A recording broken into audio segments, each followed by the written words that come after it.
Halo anak-anak, kembali lagi dengan Mister. Kali ini, di minggu ini kita akan belajar tentang perkembangbiakan pada hewan. Oke, sebelumnya kita sudah belajar tentang perkembangbiakan pada tumbuhan. Masih ingat caranya? Oke, minggu kemarin kita belajar perkembangbiakan pada tumbuhan. Ada dua cara perkembangbiakan pada tumbuhan.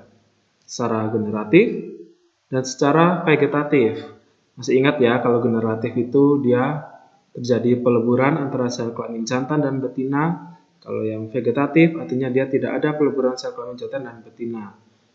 Nah, kali ini kita akan fokus pembelajaran pada perkembangbiakan pada hewan.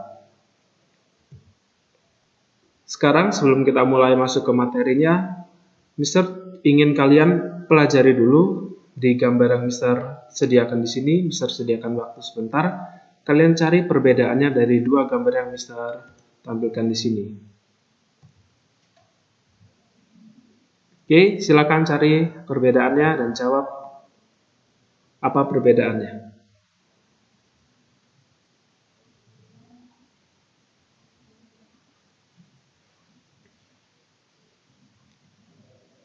Oke, kalau yang jawab adalah perbedaan di cara berkembang biak ya, kalian benar. Yang pertama, yang sebelah sini adalah gambar dari ayam. Perkembangbiakannya adalah cara bertelur. Sedangkan yang kucing, kita lihat dari kecil dia memang dilahirkan. Oke, di sini ada dua perkembangbiakan, cara bertelur dan cara melahirkan. Kita mau pelajari perkembangbiakan hewan ini ada tiga macam. Pertama, bertelur, kedua melahirkan, yang ketiga ada yang unik nih, dia bertelur baru dia melahirkan. Oke, kita mau lihat satu-satu apa sih cirinya dari ketiga jenis hewan ini. Yang pertama, ada hewan ovipar atau bertelur. Kedua, hewan vivipar atau melahirkan. Yang ketiga, ovovivipar, dia bertelur kemudian melahirkan. Kita mau lihat satu-satu. Silakan jawab. Untuk hewan satu ini, dia berkembang biak dengan cara apa?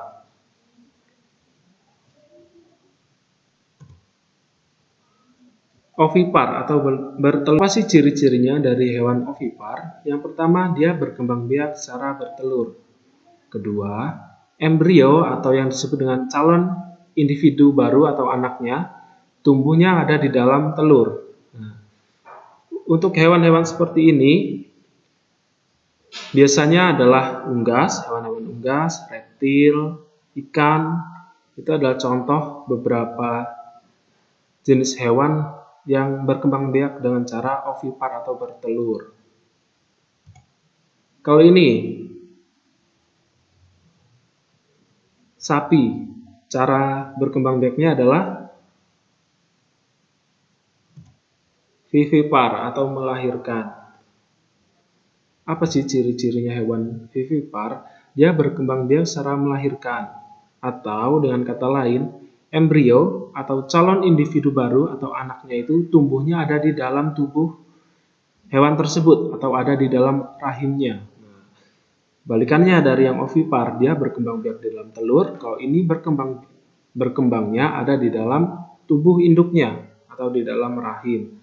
Contohnya hewan-hewan mamalia seperti sapi. Ini berkembang biak secara vivipar atau melahirkan. Ya. Ada satu lagi cara perkembangbiakan yang unik dari hewan. Ada yang tahu ini hewannya apa? Oke, ini adalah hewan kuda laut.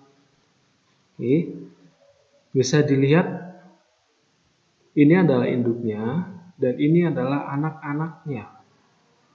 Tapi ada yang unik dari kuda laut. Sebenarnya dia adalah hewan ovovivipar atau dia bertelur kemudian melahirkan. Apa sih cirinya? Dia akan berkembang biaknya sebenarnya dengan bertelur, tetapi kemudian akan melahirkan karena telurnya akan disimpan di dalam tubuh atau di dalam rahimnya. Oke, jadi kuda laut atau seperti kuda laut, hiu, platypus. Nah, itu dia ikan pari juga dia akan berkembang biak secara ovovivipar, artinya telurnya akan disimpan di dalam lahir sampai menetas. Kalau sudah menetas baru telurnya akan keluar dari dalam rahim menuju ke lingkungannya dia hidup. Oke. Nah, hari ini kita sudah belajar 3 cara perkembangbiakan pada hewan. Ada ovipar, vivipar, kemudian ovovivipar. Silakan jika masih ada yang bingung nanti boleh diulang lagi videonya atau mau kalian tanya dengan Mister, silakan hubungi Mister. Untuk tugas minggu ini kalian akan mengerjakan Ayo Berlatih halaman 38. Kalian cukup tulis nama hewannya, kemudian cara berkembang biaknya seperti apa. Kerjakan di buku tulis dan nanti dikirim ke Google Classroom. Oke, sekian pertemuan kita pada hari ini. Sampai bertemu lagi di minggu selanjutnya. Bye-bye.